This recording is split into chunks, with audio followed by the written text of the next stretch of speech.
بسم اللہ الرحمن الرحیم۔ السلام علیکم۔ آج اس قسط پر پہنچ کر ہماری سیریز ایک نئے فیز میں داخل ہونے والی ہے، کیونکہ آج سے ہم ذوالقرنین کے واقعے کی ان باتوں کو ڈسکس کرنا شروع کریں گے کہ جن میں سب سے زیادہ لوگ انٹرسٹڈ ہوتے ہیں، مثلاً یاجوج اور ماجوج کی دنیا۔ ذوالقرنین کے تیسرے سفر کا حال شروع ہوتا ہے آیت نمبر 92 سے، اور پھر 99 نمبر آیت تک چلتا ہے۔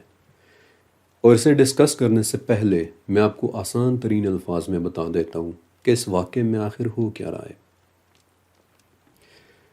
ذوالقرنین اپنے تیسرے سفر کے لیے ایک راستہ پکڑتے ہیں اور کسی قسم کی دو رکاوٹوں کے درمیان پہنچتے ہیں کہ جن کے سامنے انہیں کسی قسم کے کوئی لوگ ملتے ہیں۔ یہ کون لوگ ہوتے ہیں یہ اللہ تعالیٰ نے نام سے مینشن نہیں کیا، لیکن کچھ ہنٹس ضرور دیے ہیں، جن میں سے ایک ہنٹ یہ ہے کہ ان لوگوں کو ذوالقرنین کی زبان بمشکل سمجھ میں آ رہی ہوتی ہے۔ بہرحال وہ لوگ ذوالقرنین کو بتاتے ہیں کہ یا ذوالقرنین، ہم لوگ یاجوج اور ماجوج سے بہت تنگ ہیں کہ وہ زمین میں شر اور فساد پھیلا رہے ہیں، تو ہم ایسا کرتے ہیں کہ آپ کے لیے خراج وغیرہ کا کچھ بندوبست کر دیتے ہیں، اور اس کے بدلے آپ ہمارے اور ان کے درمیان یعنی یاجوج ماجوج کے درمیان کوئی رکاوٹ بنا دیں۔ لیکن ذوالقرنین انہیں جواب دیتے ہیں کہ نہیں، جو میرے رب نے مجھے دیا ہے وہ اس سے بہت بہتر ہے کہ جو تم لوگ مجھے آفر کر رہے ہو۔ ہاں، تم اتنا کر سکتے ہو کہ مین پاور کے ذریعے میری مدد کر دو، اور میں تمہارے اور یاجوج ماجوج کے درمیان ایک ردمہ بنا دوں گا، یعنی کوئی عام رکاوٹ نہیں بلکہ ایک ری انفورسڈ قسم کی رکاوٹ کہ جو عام رکاوٹ سے کہیں زیادہ مضبوط ہوگی۔ تم لوگ میرے پاس لوہے کی چادریں لے کر آؤ۔ جب وہ لوگ چادریں لے آتے ہیں تو ذوالقرنین انہیں ایک دوسرے کے ساتھ رکھ کر ایک دیوار کی شکل دیتے ہیں، ان لوگوں سے اس دیوار کو ہوا دلواتے ہیں، یہاں تک کہ وہ گرم ہو کر سرخ ہو جاتی ہے، اور جب وہ دیوار سرخ ہو جاتی ہے تب ذوالقرنین اس پر پگھلا ہوا تانبا ڈال دیتے ہیں، اور سورہ کہف کے مطابق اب یہ ایک ایسی دیوار بن جاتی ہے کہ جس پر یاجوج اور ماجوج نہ تو چڑھ سکتے ہیں اور نہ ہی اس میں سوراخ بنا کر اس سے باہر نکل سکتے ہیں۔ اب اس سارے عمل کے بعد ذوالقرنین کہتے ہیں کہ یہ میرے رب کی رحمت ہے، لیکن جس دن وہ چاہے گا یہ دیوار بھی پاش پاش ہو جائے گی، اور یاجوج اور ماجوج لہروں کی طرح ایک دوسرے کے اوپر بھاگتے دوڑتے ہر بلندی سے نیچے اترتے دکھائی دیں گے۔ بظاہر آپ کو یہ صرف ایک واقعہ یا ایک قصہ نظر آئے گا، لیکن ذوالقرنین کا تیسرا سفر انفارمیشن اور سٹل کلوز سے بھرا پڑا ہے۔ اس میں جاننے کے لیے بہت بہت کچھ ہے، اور اس تیسرے سفر کے ہر پہلو پر ڈیٹیل کے ساتھ کیے گئے اپنے ریسرچ ورک کو میں انشاءاللہ آپ کے ساتھ ضرور شیئر کروں گا۔ لیکن اس سے پہلے ہمیشہ کی طرح میں آپ کے سامنے وہ نظریات رکھنا چاہتا ہوں کہ جو آلریڈی لوگوں میں اسٹیبلشڈ ہیں، رائج ہیں، کیونکہ ہم آگے صرف تبھی بڑھ سکیں گے جب ہم یہ دیکھ لیں گے کہ وہ نظریات صحیح ہیں یا غلط۔ اب ایک چھوٹی سی بات کہ تیسرے سفر کو مزید آسان اور دلچسپ بنانے کے لیے میں اسے دو حصوں میں تقسیم کر رہا ہوں۔ پہلا حصہ ذوالقرنین کی دیوار کے متعلق ہوگا کہ اس دیوار کی نیچر کیا ہے، اس نے یاجوج اور ماجوج کو کیسے روک رکھا ہے، وہ اتنی صدیوں سے ٹوٹ کیوں نہیں رہی، اور سب سے مشکل سوال کہ وہ دیوار آخر ہے کہاں۔ آج تک جب کہ سیٹلائٹ اور جیو لوکیشن کا دور آ چکا ہے، سٹل وہ دیوار ہمیں نظر کیوں نہیں آ رہی۔ اور دوسرا حصہ پھر یاجوج و ماجوج کے متعلق ہوگا کہ آخر وہ کیا مخلوق ہے، انسان ہیں یا کچھ اور، اسی دنیا میں ہیں یا کہیں اور وہ دیکھنے میں کیسے ہیں، کیا وہ نکل چکے ہیں یا ابھی ان کا نکلنا قریب ہے۔ تو چلیں شروع کرتے ہیں آج کی قسط، جس کے اندر میں آپ کے ساتھ سب سے پہلے ڈسکس کرنا چاہتا ہوں ذوالقرنین کی وہ مشہور دیوار۔ آپ شاید اس بات کا یقین نہ کریں، لیکن ایک طویل عرصے تک ذوالقرنین کے حوالے سے جو دیوار لوگوں میں مقبول رہی ہے وہ ہے دی گریٹ وال آف چائنا، یعنی دیوار چین۔ چائنا میں بنی 4,500 کلومیٹر لمبی ایک دیوار، جس کے متعلق ہمارے بڑوں کے زمانے میں یہ مشہور تھا کہ یہ دیوار خلا سے بھی نظر آتی ہے، لیکن یہ بات دراصل صرف ایک متھ ہے، ایسا کچھ بھی نہیں ہے۔ دیوار چین خلا سے نظر نہیں آتی، لیکن پھر بھی اس بات میں کوئی شک نہیں کہ دی گریٹ وال آف چائنا دنیا کے 7 عجائبات میں سے ایک ہے، کیونکہ یہ دیوار انسان کی تعمیر کی ہوئی حیرت انگیز تعمیرات میں سے ایک تعمیر ہے۔ اس دیوار کو کسی زمانے میں خانہ بدوش جنگجوؤں سے لوگوں کو محفوظ رکھنے کے لیے بنایا گیا تھا، اور انفیکٹ یہ دیوار بذات خود چائنا سے بھی زیادہ پرانی ہے، کیونکہ جب دیوار چین بنائی گئی تھی تب ابھی چائنا بھی یونیفائڈ نہیں ہوا تھا۔ تو کیا دی گریٹ وال آف چائنا ذوالقرنین کی دیوار ہو سکتی ہے؟ نہیں، کیونکہ دیوار چین کے متعلق ہمارے پاس ویریفائیبل ڈیٹا اور لکھے ہوئے قدیم ریکارڈز موجود ہیں کہ دیوار چین کو کس نے بنوایا تھا اور کیوں بنوایا تھا۔ دیوار چین کو بنوانے کے پیچھے چائنا کے کئی بادشاہ تھے، اور اس دیوار کو کئی صدیوں میں بنوایا گیا تھا، لیکن جس بادشاہ نے آج سے 2300 سال پہلے اس دیوار کی تعمیر شروع کروائی تھی اس کا نام تھا ایمپیرر چن شی ہوان۔ ہمیں یہ بات بہت اچھے طریقے سے پتہ ہے کہ دیوار کس نے بنوائی تھی۔ ہمیں یہ بھی پتہ ہے کہ بعد میں کس کس بادشاہ نے اس دیوار کو ایکسٹینڈ کروایا تھا، اور قدیم ریکارڈ سے ہمیں یہ بھی پتہ چل جاتا ہے کہ اس دیوار کے بنوانے کے پیچھے فوجی مقاصد بھی تھے، اسٹریٹجک مقاصد بھی تھے، اور پولیٹیکل مقاصد بھی تھے۔ لہٰذا دی گریٹ وال آف چائنا ذوالقرنین کی دیوار نہیں ہو سکتی۔ اور پھر ایک سب سے بڑی بات کہ جو مجھے پہلے ہی بتا دینی چاہیے تھی، لیکن اس لیے نہیں بتائی کہ چلیں اسی بہانے آپ کو دیوار چین کی بیک سٹوری بھی پتہ چل جائے گی۔ خیر، وہ بات یہ ہے کہ دی گریٹ وال آف چائنا تو اینٹوں اور لکڑیوں کی بنی ہوئی ہے، جبکہ ذوالقرنین نے جو دیوار بنوائی تھی وہ لوہے اور تانبے سے بنائی گئی تھی۔ اس لیے دی گریٹ وال آف چائنا کو آسانی کے ساتھ ہم اپنی لسٹ سے باہر کر سکتے ہیں، اور آتے ہیں ایک اور جگہ کی طرف جس کے متعلق کئی سکالرز یہ مانتے ہیں کہ وہی جگہ ذوالقرنین کی دیوار کی 100% لوکیشن ہے۔ انفیکٹ اس جگہ کو تو اس قدر یقین کا درجہ حاصل ہے کہ اگر آپ اس وقت گوگل پر سد ذوالقرنین یا پھر دی وال آف گوگ اینڈ میگوگ لکھ کر سرچ کریں تو گوگل میپس آپ کو سیدھا اسی لوکیشن کے اوپر لے کر جائے گا۔ Imagine that. اور اتنے پختہ یقین کے پیچھے دراصل کچھ سکالرز کا یہ ماننا ہے کہ ذوالقرنین کا تیسرا سفر ازبیکستان اور کرغستان کی طرف ہوا تھا، کہ جو سینٹرل ایشیا کے قدیم ترین ممالک ہیں۔ لیکن ایک بات بڑی مزے کی ہے کہ جسے آپ کے ساتھ شیئر کرنے کے لیے میں نے 7 قسطوں تک انتظار کیا ہے۔ اس جگہ کو ذوالقرنین کی دیوار ماننے کے پیچھے دراصل ایک انتہائی دلچسپ داستان ہے، جس کی شروعات ہوتی ہے 8ویں صدی کے ایک عباسی خلیفہ سے۔ 8ویں صدی عیسوی میں عباسی دور کے ایک خلیفہ گزرے ہیں، خلیفہ ابو جعفر ہارون بن محمد المعتصم، یا پھر جنہیں تاریخ میں خلیفہ الواثق باللہ کے نام سے جانا جاتا ہے۔ ایک رات خلیفہ نے انتہائی ڈراؤنا خواب دیکھا۔ انہوں نے دیکھا کہ ذوالقرنین کی بنائی ہوئی دیوار ٹوٹ چکی ہے، اور یاجوج و ماجوج باہر نکل کر دنیا میں تباہی اور بربادی پھیلا رہے ہیں۔ اس خواب نے خلیفہ کو بہت پریشان کیا، اور وہ گھبرا اٹھے کہ کہیں ان کا یہ خواب سچ ہی نہ ہو جائے۔ لہٰذا خلیفہ نے ایک فیصلہ کیا۔ انہوں نے تہیہ کیا کہ اب وہ اس دیوار کی تلاش میں ایک ریسرچ ایکسپیڈیشن بھیجنے والے ہیں، ایک ایسی مہم کہ جو کئی ممالک کا سفر کرے گی اور وہاں جا کر ذوالقرنین کی دیوار کو ڈھونڈے گی، اور پھر واپس آ کر خلیفہ کو رپورٹ کرے گی کہ آیا وہ دیوار سلامت ہے یا نہیں۔ اور یہاں سے شروع ہوتا ہے ایک بہت ہی دلچسپ واقعہ۔ اب ایک ایسی مہم کہ جس نے آگے چل کر بہت ہی عجیب و غریب اور حیران کن ہونا تھا۔ خلیفہ نے اپنی پوری سلطنت میں سے مضبوط اور سمجھدار لوگوں کا ایک گروپ تیار کروایا، ان پر بے تحاشا پیسہ لگایا، انہیں مختلف زبانیں سکھائیں، انہیں اس بات کی ٹریننگ دلوائی کہ گھنے جنگلوں اور اونچے پہاڑوں میں کیسے سروائیو کرنا ہے۔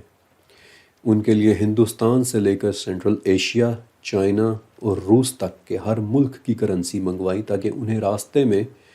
کوئی بھی چیز خریدنے کے لیے کوئی مسئلہ نہ ہو۔ ان کی غیر موجودگی میں ان کے خاندانوں کی کفالت کی ذمہ داری اٹھائی کہ جب تم لوگ ایک مہم پر چلے جاؤ گے تو پیچھے سے تمہارے گھر والوں کو ضرورت کی ایک ایک چیز سرکاری خزانے سے دی جائے گی۔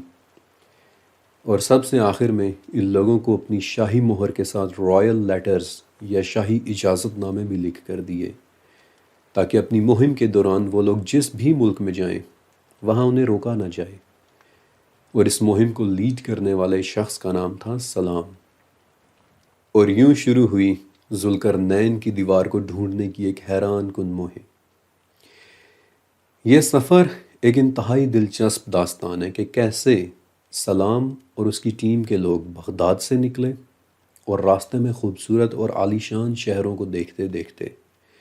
دھیرے دھیرے بیابانوں اور گھنے جنگلات میں داخل ہوتے گئے۔ اور یہ پورا سفر عربی کی ایک قدیم کتاب رحلۃ الترجمان السلام میں لکھا ہوا ہے، یعنی سلام دی ٹرانسلیٹر کا سفر۔ جیسا کہ میں نے آپ کو بتایا کہ سلام اس گروپ کے لیڈر کا نام تھا، اور اسے ٹرانسلیٹر یا مترجم اس لیے کہا جاتا ہے کیونکہ خلیفہ نے بے دریغ پیسہ خرچ کر کے اسے کئی زبانیں سکھائی تھیں۔ رحلۃ الترجمان السلام اس گروپ کے سفر کی انتہائی دلچسپ داستان ہے، اور مجھے نہیں پتا کہ پاکستان میں اس کتاب کا اردو ترجمہ موجود ہے یا نہیں، اور میرا بہت دل تھا کہ آپ کو اس سفر کی داستان سناؤں کہ کیسے سلام اور اس کے گروپ نے سینٹرل ایشیا کے ان پراسرار ممالک اور ان کے جنگلوں اور پہاڑوں اور قدیم گاؤں میں عجیب و غریب حیرت کدے دیکھے۔ البتہ اس کتاب کا وہ پارٹ میں آپ کو ضرور سناؤں گا کہ جہاں یہ لوگ بالآخر سد ذوالقرنین تک پہنچے تھے، یعنی وہ جگہ کہ جو آج گوگل میپس کے آفیشیل ریکارڈ میں یاجوج اور ماجوج کی دیوار کے نام سے موجود ہے۔ اس کتاب کے مطابق سلام اور اس کا ایکسپیڈیشن 2 سال تک مختلف ممالک میں گھومتا رہا، ذوالقرنین کی دیوار کو ڈھونڈتا رہا۔ وہ لوگ مختلف شہروں اور گاؤں کے لوگوں کے پاس ٹھہرتے، سرایوں میں ٹھہرتے، ان لوگوں سے عجیب و غریب جگہوں اور دیواروں کے متعلق پوچھتے، اور اس طرح عمر رسیدہ مقامی بوڑھوں سے واقعات پوچھتے پوچھتے یہ لوگ ایک ایسی جگہ پہ پہنچے کہ جہاں سے ہمیشہ بہت گندی بو آیا کرتی تھی، ایک بیابان جگہ کہ جہاں کوئی بھی انسان نہیں رہتا تھا۔ سلام نے اپنی رپورٹ میں بتایا کہ یہ جگہ اتنی دور ہے کہ اس کے قریب رہنے والے لوگ یہ بھی نہیں جانتے کہ خلیفہ کیا ہوتا ہے، اور سلام کے مطابق یہ وہ جگہ تھی کہ جہاں ان لوگوں نے ایک عجیب سنسان گھاٹی دیکھی کہ جسے ایک بہت بڑا ڈیم بنا کر اس کا راستہ بند کیا گیا تھا۔ سلام نے یہ بھی بتایا کہ اس ڈیم میں ایک دروازہ بھی تھا کہ جس پر لوہے کے بڑے بڑے تالے لگے ہوئے تھے، اور ان لوگوں نے دیکھا کہ اس ڈیم کے پاس کچھ بہت ہی بنیادی قسم کے کنسٹرکشن ٹولز بھی پڑے ہوئے ہیں، یعنی کہ وہ اوزار کہ جن سے دیواریں تعمیر کی جاتی ہیں۔ اس ڈیم کے سب سے قریب رہنے والی آبادی بھی اس جگہ سے بہت دور رہتی تھی، لیکن مقامی گاؤں والے یہ کہتے تھے کہ یہ ہے وہ دیوار کہ جسے ذوالقرنین نے بنوایا تھا، اور یہ ہے لوہے کا وہ دروازہ کہ جس کے پیچھے یاجوج اور ماجوج قید ہیں۔ اس گندی بدبودار جگہ سے لوگ کئی کئی دن کے فاصلے پر رہتے ہیں، اور یہاں کوئی بھی نہیں آتا سوائے سال میں ایک مرتبہ کے۔ سال میں صرف اور صرف ایک بار گاؤں والے یہاں آتے ہیں اور اس دروازے پر دستک دیتے ہیں تاکہ اندر موجود یاجوج اور ماجوج کو یہ پتہ چل جائے کہ اس دیوار کی حفاظت کرنے والے محافظ اب بھی باہر موجود ہیں۔ رحلۃ الترجمان السلام ایک انتہائی دلچسپ کتاب ہے۔ یہ کتاب ہمیں ایک انسائٹ فراہم کرتی ہے کہ کیسے ذوالقرنین کی دیوار ڈھونڈنے کے لیے ایک سرکاری مہم کو بھیجا گیا تھا۔ سلام بتاتا ہے کہ کیسے یہ لوگ مہینوں محل میں رہ کر دنیا بھر کے نقشے اسٹڈی کرتے رہے، ان پر نشان لگاتے رہے، بالکل ویسے ہی کہ جیسے کسی بڑے ایکسپیڈیشن پر نکلنے کی تیاریاں مہینوں پہلے ہی شروع ہو جاتی ہیں۔ کیسے انہوں نے اپنی دنیا کے انجان اور دور دراز علاقوں کے سفر پر نکلنے کی تیاری کی، گھوڑے تیار کیے، اپنے گھر والوں سے الوداعی ملاقاتیں بھی کیں، راستے میں انہیں یاد بھی کیا، انہیں مس بھی کیا، نئے نئے شہر بھی دیکھے، اور شہروں کی چکا چوند دیکھنے کے بعد کیسے ان لوگوں نے بیابان، گھنے جنگلات اور قدیم کھنڈرات بھی دیکھے۔ اپنے سفر کے دوران ان لوگوں نے ایسے ایسے خوبصورت چہرے بھی دیکھے کہ جنہیں دیکھ کر یقین ہی نہیں ہوتا تھا کہ کیا انسان اتنے خوبصورت بھی ہو سکتے ہیں، اور ایسے ایسے واقعات بھی سنے کہ جنہیں سن کر انسان حیرانیوں میں کھو جائے۔ کبھی موقع ملا تو میں آپ کو اس کتاب کے دلچسپ ترین اقتباسات پڑھ کر بھی سناؤں گا، لیکن آج کے لیے صرف اتنا ہی۔ اور آخر میں ایک سوال کہ کیا سلام اور اس کی ٹیم واقعی ذوالقرنین کی دیوار تک پہنچ گئے تھے؟ سب سے پہلے اگر آپ سد ذوالقرنین نامی اس جگہ کو گوگل میپس پر دیکھیں تو آپ کو پتہ چلے گا کہ یہ جگہ کرغستان اور ازبکستان کے بارڈر پر موجود گہرے پہاڑوں میں بہت اندر کر کے ایک جگہ ہے کہ جہاں پہنچنا واقعی اتنا آسان نہیں ہے، اور اسے دیکھنے پر اس کی شکل ایک ریمپ کی طرح لگتی ہے، اور ایسا ہی محسوس ہوتا ہے کہ جیسے واقعی یہ جگہ انسان کا بنایا ہوا کوئی سٹرکچر ہی ہو۔ اور اگرچہ یہ جگہ بہت بہت ریموٹ علاقہ ہے، لیکن پھر بھی مجھ جیسے علم کے دیوانے کچھ لوگ ان گہرے پہاڑوں کے اندر پہنچ ہی گئے۔ لیکن بدقسمتی سے جس وقت وہ لوگ وہاں گئے اس وقت یہ جگہ برف کی موٹی تہوں کے اندر دفن ہوئی پڑی تھی۔ وہ لوگ واپس آئے اور بہتر موسم میں ایک مرتبہ پھر بہتر ٹیکنالوجی اور کچھ نئے ٹولز اور آلات لے کر واپس گئے۔ اس دفعہ انہوں نے میٹل ڈیٹیکٹرز کے ساتھ اس پوری جگہ کو سکین کیا تاکہ برف اور زمین کے نیچے اگر لوہے کے کوئی تالے ہیں تو ان کا پتہ چل جائے،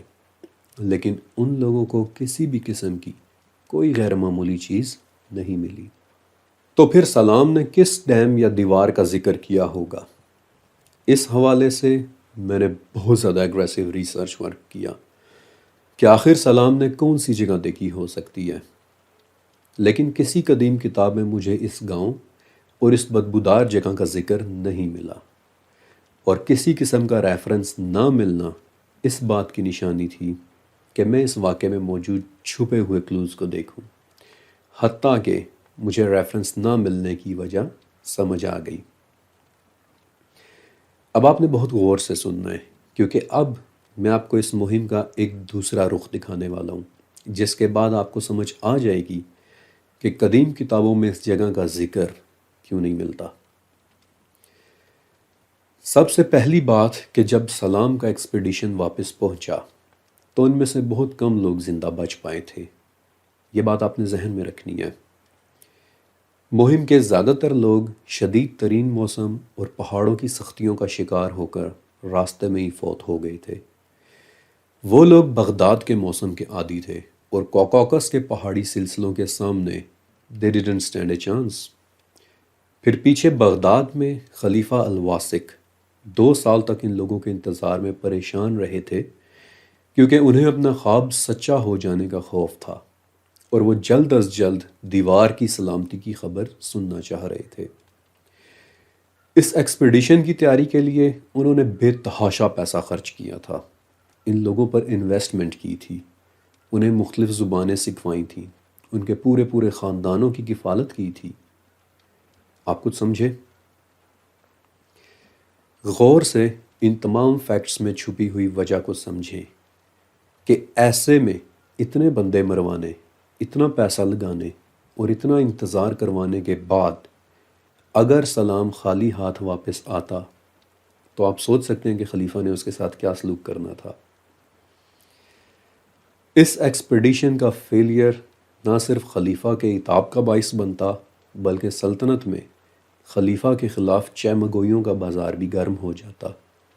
اور یہ بات خلیفہ کا امیج خراب کرتی۔ لہٰذا بہت ممکن ہے، موسٹ لائکلی، کہ اس ساری ٹربل سے بچنے کے لیے یہ دیوار والی بات سلام نے خود سے گھڑ لی ہو،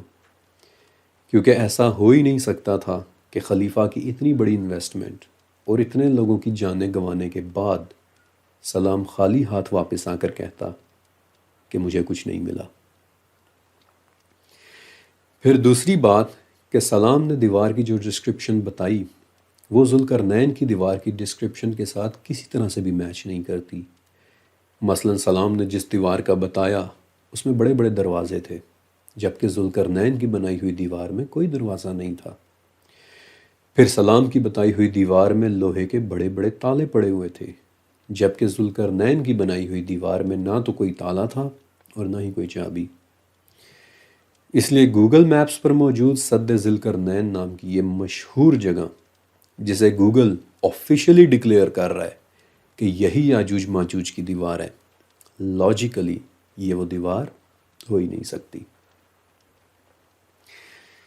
لیکن جب اپنے ریسرچ ورک کے دوران میں نے سلام کے پورے سفر کو پڑھا تو مجھے اندازہ ہوا کہ وہ ایک اچھا انسان تھا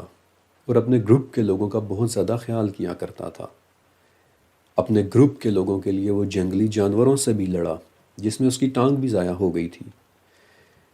بہرحال وہ ایک اچھا انسان تھا، ایک کیئرنگ انسان تھا، اس لیے میں سلام کو تھوڑا سا بینیفٹ آف ڈاؤٹ ضرور دوں گا کہ اگر سلام نے واقعی کوئی دیوار دیکھی تھی اور اپنے سفر سے واپس آ کر اس نے سچ بھی بولا تھا، تو پھر دو لوکیشنز ایسی ہو سکتی ہیں کہ جنہیں سلام نے دیکھا ہوگا اور یہی سمجھا ہوگا کہ شاید یہی ذوالقرنین کی بنائی ہوئی دیوار ہے۔ ان میں سے پہلی لوکیشن چائنا کے گانسو صوبے میں واقع ایک بہت بڑی دیوار ہے کہ جسے یومن پاس یا پھر دی جیڈ گیٹ کہتے ہیں، کہ جو اپنے زمانے میں انتہائی مشہور رکاوٹ ہوا کرتی تھی اور جو شمال سے آنے والے حملہ آوروں کو روکنے کے لیے بنائی گئی تھی۔ لیکن اگر آپ اسے دیکھیں تو آپ کو کہیں سے بھی یہ ذوالقرنین کی دیوار کی ڈسکرپشن پر پوری اترتی نظر نہیں آئے گی۔ اور دوسری لوکیشن ہے کیسپین سی کے کنارے آباد روس کا ایک قدیم شہر دربند اور اس کا قلعہ۔ دربند کا نام آپ میں سے شاید بہت کم لوگوں نے سنا ہوگا۔ دربند روس بلکہ دنیا کے قدیم ترین شہروں میں سے ایک شہر ہے۔ انفیکٹ دربند ایک اتنا قدیم شہر ہے کہ وہاں آج بھی 8ویں صدی کے لکھے ہوئے ڈاکیومنٹس ابھی تک موجود ہیں۔ لیکن تمام باتوں میں سے ایک اہم بات اس شہر کا نام ہے، یعنی دربند۔ دربند یعنی دروازے میں کھڑی ہوئی ایک رکاوٹ۔ جب میں نے دربند کے نام کے حوالے سے ریسرچ کی تو مجھے پتہ چلا کہ اس شہر کا نام دربند اس لیے ہوا کہ یہاں ایران کے بادشاہ خسرو دی فرسٹ نے ایک بہت عظیم الشان قلعہ بنوایا تھا، کیونکہ دربند پر ہمیشہ سے جنگلوں کے وحشی قبائل حملہ کرتے رہتے تھے اور یہ قلعہ اپنے پیچھے موجود کوکاکس کے پہاڑوں کو ان وحشی قبائل کے حملوں سے محفوظ بھی رکھتا تھا۔ اور یہ وہ وجہ ہے کہ اکثر لوگ دربند اور اس کے قلعے کو ذوالقرنین کی بنائی ہوئی رکاوٹ سمجھ لیتے ہیں۔ لیکن میرے خیال میں جتنی مرتبہ میں آپ کو ذوالقرنین کی بنائی ہوئی دیوار کی ڈسکرپشن بتا چکا ہوں، اب تو آپ خود بھی سمجھ گئے ہوں گے کہ دربند کا قلعہ ذوالقرنین کی بنائی ہوئی وہ دیوار ہرگز نہیں ہو سکتا۔ اس کے بعد تیسری مشہور تھیوری اور جس جگہ کے متعلق حال ہی میں لوگوں کا رجحان بڑھا ہے، اسے مراکش اور الجیریا سے تعلق رکھنے والے ایک عرب ریسرچر مراد الزباعی نے پرپوز کیا تھا،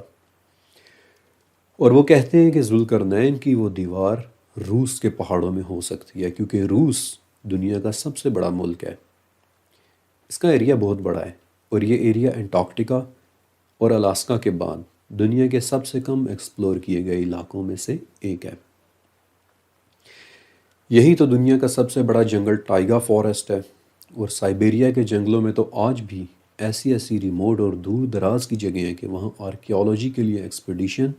آلات اور بلڈوزرز لے کر جانا تو دور کی بات، گھوڑوں کی پیٹھ پر بیٹھ کر انسان بھی نہیں جا سکتا۔ لہٰذا بہت ممکن ہے کہ روس کے پہاڑوں میں ہی کوئی جگہ ایسی ہو کہ جہاں ذوالقرنین نے وہ دیوار بنائی ہو۔ اور جس کے بارے میں ہمیں کچھ بھی پتہ نہ ہو۔ زوبائی کے مطابق سائبیریا کے پہاڑ دنیا کے پراسرار ترین علاقوں میں سے ایک ہیں، اور اپنی اسی تھیوری کو سپورٹ کرنے کے لیے زوبائی دراصل 1958 میں پیش آئے ایک واقعے کا ذکر کرتے ہیں جس کا نام ہے دیاتلوف پاس انسیڈنٹ۔ ایک ایسا گھناؤنا واقعہ کہ جس میں 9 رشین ہائیکرز روس کے برف پوش پہاڑوں میں ہائیکنگ کے لیے گئے لیکن کبھی زندہ واپس نہیں آئے۔ ان سب کے سب ہائیکرز کی موت ہو گئی، لیکن اس کیس کی اصل مسٹری ان لوگوں کی موت نہیں ہے بلکہ وہ انداز ہے کہ جس کے ساتھ ان کی موت واقع ہوئی تھی۔ بے حد خوفناک اور دل دہلا دینے والا انداز۔ یہ 9 ہائیکرز کہ جو یونیورسٹی کے لڑکے اور لڑکیاں تھے، میچورڈ لوگ تھے، ہائیکنگ کا ایکسپیرینس بھی رکھتے تھے، آپس میں دوست بھی تھے۔ وہ لوگ رات کو کیمپنگ کے دوران جب کیمپ کے اندر سو رہے تھے تو کچھ ایسا ہوا کہ وہ لوگ اچانک اٹھے اور دیوانوں کی طرح جلدی میں کیمپ سے باہر بھاگنے کی کوشش کی، اتنی جلدی میں کہ برف والے گرم کپڑے بھی نہیں پہنے، یہاں تک کہ کیمپ کے زپ تک کھولنا گوارا نہیں کیا، اور چاقو کے ساتھ کیمپ کو پھاڑا اور باہر کی طرف بھاگے۔ ان میں سے کوئی شخص صرف چند میٹرز تک ہی بھاگ سکا اور کوئی اس سے تھوڑا آگے، لیکن پھر وہ بھی برف میں دھنس گیا اور مزید آگے نہ جا سکا۔ کوئی بھی نہیں جانتا کہ رات کو ان کے کیمپ میں ایسا کیا نمودار ہوا ہوگا کہ وہ لوگ اس طرح سے باہر کو بھاگے۔ لیکن جو بات سب سے زیادہ خوفناک ہے وہ یہ کہ جب ان لوگوں کی باڈیز ملی تھی تو بظاہر ان کے جسموں پر کوئی بھی نشان نہیں تھا، لیکن جسموں کے اندر ان کی تمام ہڈیاں ٹوٹی پڑی تھیں، اور ایک لڑکی کے تو منہ کے اندر سے اس کی زبان بھی غائب تھی۔ کوئی بھی نہیں جانتا کہ ان لوگوں کے ساتھ کیا ہوا تھا۔ آج بھی ہمارے پاس دیاتلوف کیس کی کوئی ایکسپلینیشن نہیں ہے، اور آج بھی اس کیس فائل کے اوپر ان لوگوں کا cause of death unknown لکھا ہوا ہے۔ ان لوگوں کے ساتھ کیا ہوا تھا، اب چونکہ وہ ہمارے ٹاپک سے ریلیٹڈ بات نہیں ہے اس لیے وہ کیس بھی یہاں پر ڈسکس کرنا ضروری نہیں ہے، کیونکہ پھر بات بہت لمبی ہو جاتی ہے۔ لیکن میں نے آپ کو اس کیس کے متعلق اس لیے بتایا کیونکہ زوبائی اس کیس کو ایک ریفرنس کے طور پر لیتے ہیں کہ روس کے پہاڑوں میں آج بھی بہت عجیب و غریب اور ان ایکسپلینڈ قسم کی باتیں ہوتی رہتی ہیں۔ اس لیے روس کے پہاڑی سلسلے وہ جگہ ہو سکتی ہے کہ جہاں ذوالقرنین نے اپنی دیوار بنائی ہو، لیکن آف کورس زوبائی کے پاس بھی اس سے زیادہ اور کوئی ثبوت نہیں ہے۔ اب اس سے پہلے کہ میں آج کی قسط ختم کروں اور آپ کو ذوالقرنین کی دیوار کی اصل لوکیشن کے متعلق بتاؤں، اس حوالے سے ایک تھیوری اور بھی ہے کہ جسے نہ تو ہم رد کر سکتے ہیں اور نہ ہی ایکسیپٹ، اور شاید یہی وہ وجہ ہے کہ زیادہ تر لوگ بالآخر اسی تھیوری کو ہی سپورٹ کرتے دکھائی دیتے ہیں، اور وہ یہ ہے کہ ذوالقرنین کی یہ دیوار غائبانہ ہے، آنکھوں سے ڈھکی ہوئی ہے، چھپی ہوئی ہے۔ وہ ہے تو ہمارے پاس یہیں کہیں، لیکن ہم اسے دیکھ نہیں پا رہے۔ اس دیوار کو ہماری نگاہوں سے اوجھل کر دیا گیا ہے، اور ہم چاہے جتنا مرضی ٹیکنالوجی کا استعمال کر لیں ہم اس دیوار کو ڈھونڈ نہیں پائیں گے۔ اب یہ ایک ایسی تھیوری ہے کہ جو اس دیوار اور اس کی لوکیشن کے غیبی ہونے پر زور دیتی ہے، اور یہ بات ایمان اور اعتقاد کی ہو جاتی ہے۔ لیکن ایک بات یاد رکھیے گا کہ جب ذوالقرنین اپنے تیسرے ڈیسٹینیشن پر پہنچے تھے تو وہ کوئی غیبی جگہ نہیں تھی۔ جب ذوالقرنین نے وہ دیوار بنائی تو وہ کسی غیبی مٹیریل سے نہیں بلکہ ایک بہت سالڈ مٹیریل یعنی لوہے اور تانبے سے بنائی تھی، اور اس دیوار کے سٹرکچر کے متعلق انشاءاللہ آگے چل کر میں مزید ڈسکس کروں گا بھی۔ اسی طرح جب یاجوج اور ماجوج نے نکلنا ہے تو اسی سالڈ، فزیکل اور مضبوط دیوار کے پاش پاش ہو جانے کے بعد ہی نکلنا ہے۔ لیکن یہ تھیوری چونکہ پرسنل بلیف سے تعلق رکھتی ہے اس لیے ہمیں کسی کے بلیف کو ہرٹ نہیں کرنا چاہیے، اس لیے نہ ہم اس تھیوری کو ریجیکٹ کرتے ہیں اور نہ ہی ایکسیپٹ۔ بہرحال آج کی اس قسط کے اندر میں نے آپ کے سامنے وہ تمام اسٹیبلش نظریات رکھے کہ جو ذوالقرنین کی بنائی ہوئی اس دیوار کے حوالے سے لوگوں میں پہلے سے رائج ہیں، وہ نظریات کہ جو پہلے سے لوگوں میں ایگزسٹ کرتے ہیں، لیکن اصل سوال ابھی بھی اپنی جگہ پر باقی ہے کہ ذوالقرنین کا تیسرا سفر آخر ہوا کس جگہ تھا، کہاں ہے وہ دیوار، اور یہ تیسرا سفر اتنا اہم کیوں ہے۔ اور اب اگلی قسط کے اندر انشاءاللہ باری باری میں آپ کو ان تمام سوالوں کے جوابات دینا شروع کرنے والا ہوں۔ اللہ حافظ۔